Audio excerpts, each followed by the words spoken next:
deux principes à se rappeler. Un, l'éducation ne se réinvente pas tous les matins. Et deux, l'éducation ne se fait jamais sans les gens.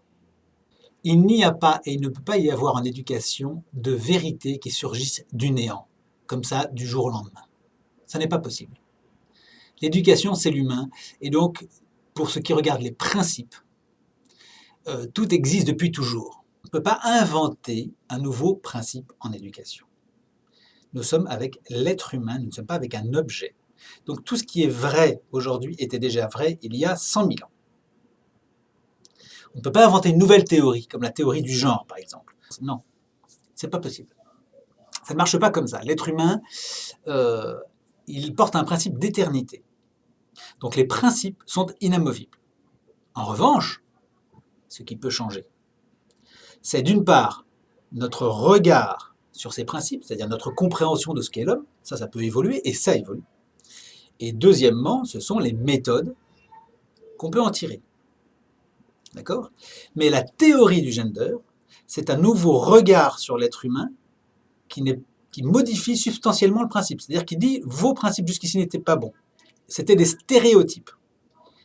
C'est une mise en accusation du regard éternel sur l'être humain qui dit, non mais il ne faut pas regarder les êtres humains comme ça maintenant, hein. On va changer. On va décider que maintenant, on n'est pas un garçon ou une fille, et que garçon ou fille, ce n'est qu'une opinion, ce n'est qu'un acte culturel, ce n'est qu'une évolution selon des circonstances données ou selon une volonté propre. D'accord ? Donc là, on change le principe. C'est-à-dire qu'on change l'homme, on veut changer l'homme. Eh bien ça, c'est pas possible, ça marche pas. Donc, on n'invente pas, il n'y a pas des nouveautés en éducation tous les matins. Il n'y a pas de nouveautés en éducation, il n'y a rien de nouveau sous le soleil. L'être humain reste ce qu'il est. La seule chose, c'est encore une fois qu'il peut évoluer dans sa manière de faire et dans sa manière de regarder ce qu'il est. C'est ce qu'on appelle la philosophie. D'accord ? Et puis, deuxième chose, deuxième grand volet, eh bien, en éducation, rien ne se fait sans les gens. Et ce sont les premiers concernés que sont les parents. Donc, une fois de plus, un gouvernement jette sur la place publique des nouvelles directives, des nouvelles orientations en éducation, sans consulter les gens, alors qu'ils sont les premiers concernés. On vous dit, vous allez vivre comme ça maintenant, vous allez faire comme ça. Eh bien là non plus, ça ne marche pas. Il faut dire très simplement au gouvernement, il est illégitime pour le faire. Tout ce qui concerne l'éducation, c'est d'abord la famille, l'être humain concerné, les parents.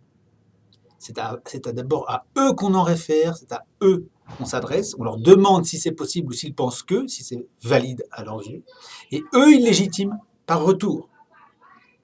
D'accord ? Donc on présente ça dans un programme politique éventuellement, puis les gens vous disent nous sommes d'accord ou pas d'accord. C'est comme ça qu'on fait aujourd'hui avec les élections. Mais en tout cas, il n'est pas question de dire maintenant on va faire comme ci, comme ça. Eh bien, c'est précisément ce que font ces gens qui sont animés par une volonté totalitaire.